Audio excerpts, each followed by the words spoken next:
నమస్తే అండి.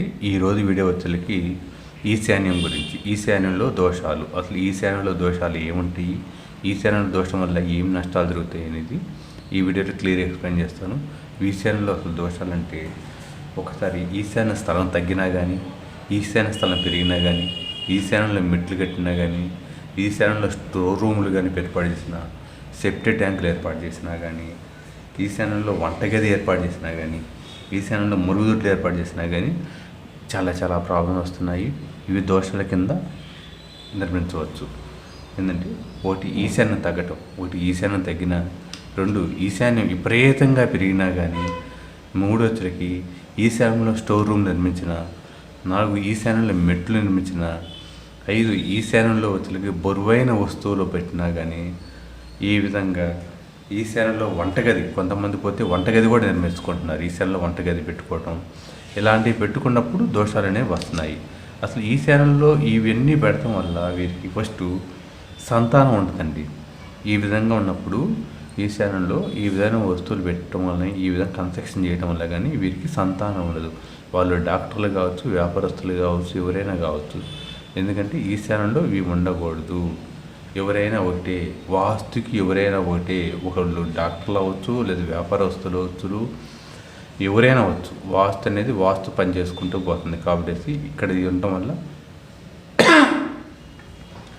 సంతానం లేకపోవటము, లేదంటే అభాషణలు అవ్వటము, అదేవిధంగా ఇక్కడ ఇంకా ఎక్కువైన దోషం ఉంటే అకాల మరణాలు సంభవించటము, ఇంకా ఎక్కువైన దోషాలు, తీవ్రమైన దోషాలు అంటే క్యాన్సర్ రావడము, అదేవిధంగా వీళ్ళకి పేరు ప్రతిష్టలు, సమాజంలో ఉన్న పేరు, మంచి పేరు ప్రతిష్టలు కోల్పోవటము.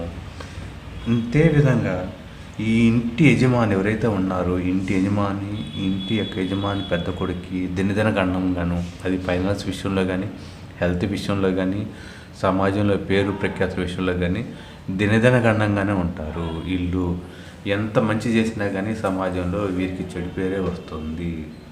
ముఖ్యంగా ఈ ఇంటి యొక్క యజమాని పెద్ద కొడుకు ఎప్పుడు అనారోగ్యాలు, ఏదో ఒక అనారోగ్యాలు, తలకు సంబంధించిన అనారోగ్యాలు, తలకు సంబంధించిందంటే ఈ విధంగా ఎప్పుడు ఏదో విధంగా మానసిక సమస్యలు కానీ, లేదంటే ఆలోచించే విధానం కానీ, తలనొప్పులు కానీ, హెడేక్ కానీ, ఈ విధమైన తలకు సంబంధించినవి. ఎందుకంటే వాస్తు పురుషుని యొక్క తల భాగం ఏముంటుంది కాబట్టి ఈ తల భాగం సంబంధించిన సమస్యలన్నీ ఈ ఇంట్లో ఉన్న మగవారికి ముందు వస్తాయి, తర్వాత ఆడవారికి వస్తాయి. ఈశాన్యం అనేది మనకి ఒక వాస్తు పురుషుని యొక్క తల భాగము కాబట్టేసి ఇక్కడ ఏమైనా బరువులు పెట్టినా కానీ, లేదంటే బలమైన బరువులు వస్తువులు కన్స్ట్రక్షన్ చేసినా కానీ, ఇక్కడ ఏమైనా దోషాలు ఉన్నా కానీ ఈ ఇంటి యజమానికి తలకు సంబంధించిన సమస్యలు అవి ఏమైనా సరే, తలకంటే కంటికి సంబంధించినవి కానీ, తలకు సంబంధించినవి కానీ, తలపోటు కానీ, బ్రెయిన్కి సంబంధించి కానీ, ఆలోచించే విధానం కానీ, ఈ విధంగా అన్ని సమస్యలు అనేవి ఇంట్లో మగవారికి వర్తిస్తాయి. అసలు ఈ దోషాలన్నీ ఏ విధంగా వస్తాయి అనేది నేను ఇప్పుడు స్టెప్ బై స్టెప్ వివరిస్తాను. ఈ ఛానల్లో ఖాళీగా ఉందని చెప్పేసి ఈ విధంగా షెడ్లు వేస్తారండి. ఈ విధంగా షెడ్లు వేయటం వల్ల ఈ కాంపౌండ్ వాళ్ళకి ఈ విధంగా ఆనిచ్చేసి ఈ విధంగా కన్స్ట్రక్షన్ చేయటం వల్ల ఈ విధంగా ఈశాన్యం మూత కింద వస్తుంది.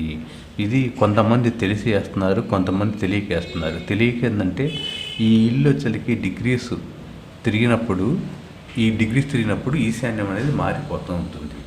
అందువల్ల తెలియక కొంతమంది ఈశాన్యం మూత వేస్తున్నారు, కొంతమంది తెలిసి వేస్తున్నారు. ఖాళీ స్థలం ఉంది, ఏముందిలే అని చెప్పేసి. ఈ విధంగా మూత వేయటం వల్ల కూడా, ఈశాన్యం మూత వల్ల కూడా సమస్య అనేది వస్తుంది. రెండోది వచ్చి ఈశాన్యంలో మెట్లు కడుతున్నారండి. ఇక్కడ వీళ్ళకి ఈ విధంగా ఈశాన్యంలో మెట్లు కడుతున్నారు. ఈ విధంగా కూడా కొంతమందికి ఇటు బాట ఉన్నప్పుడు, ఇటు ద్వారాలు ఉన్నప్పుడు కానీ, ఈ విధంగా ఉన్నప్పుడు కానీ,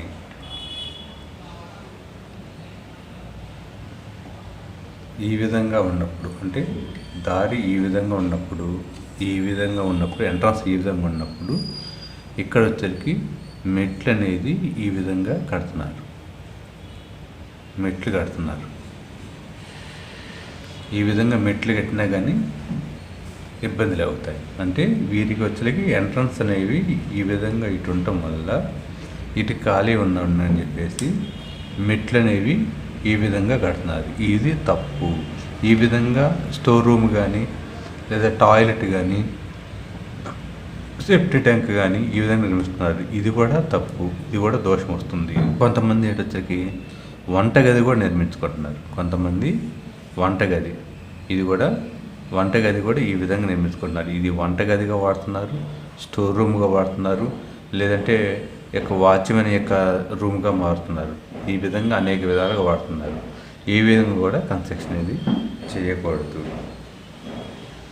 మెయిన్ దోషాలు వచ్చేకి సింపుల్గా కొంతమందికి స్థలం అనేది ఈ విధంగా తగ్గుతుంది, ఈ విధంగా క్రాస్ వస్తుంది. స్థలం అనేది ఈ విధంగా క్రాస్ వస్తుంది. ఈ విధంగా స్థలం తగ్గినా కానీ దోషం అవుతుంది. ఈ విధంగా పెరిగినా కానీ దోషం అవుతుంది. ఈ విధంగా పెరిగినా కానీ దోషం అవుతుంది. అంటే ఇటు పెరగకూడదు, ఇటు తగ్గకూడదు. ఇది మెయిన్. ఎప్పుడు ఈ వస్తుందంటే వీరికి ఎంట్రన్స్ అనేది ఈ విధంగా కానీ ఈ విధంగా ఉన్నప్పుడు, రోడ్డు ఈ విధంగా ఉన్నప్పుడు, వీరు గేట్లు ఈ విధంగా పెట్టుకున్నప్పుడు ఇక్కడ మూత వేస్తున్నారు.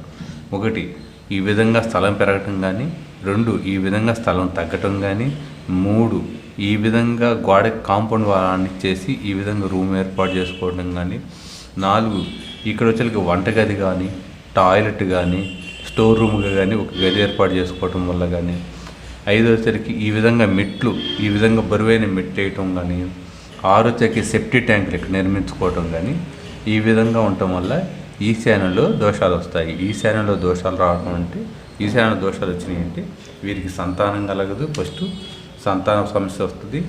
ఈ ఇంటి యజమాని ఎవరైతే ఉన్నారో అతను అకాల మరణం సంభవిస్తాడు. ఆ తర్వాత పెద్ద కొడుకు మరణిస్తాడు. ఆ తర్వాత వచ్చేకి ఇక్కడ ఈ ఇంట్లో ఉండే వారికి తలకు సంబంధించిన సమస్యలు అవి, తలకు సంబంధించినవి, తలనొప్పి కానీ, హెడేక్ కానీ, ఇవి. అంతేకాకుండా ఇతనికి ఈ ఇంట్లో ఉండేవారికి సమాజంలో మంచి పేరు ఉండదు. ఎంత చేసినా కానీ వీళ్ళ యొక్క కీర్తి ప్రతిష్టలు దెబ్బతింటూనే ఉంటాయి. సమాజంలో వీరంటే అసలు లెక్కలేదు. వీరిని గురించి అసలు పట్టించుకోరు. వీరు వస్తున్నారంటే వీరిని కామెంట్ చేస్తూనే ఉంటారు సమాజంలో వాళ్ళు. ఈ విధంగా అనేక సమస్యలు ఉంటాయి. కాబట్టి ఈశాన్యంలో మటుకు ఎట్టి పరిస్థితుల్లో ఈ దోషాలు అనేవి మీరు ఏర్పాటు చేసుకోవద్దు.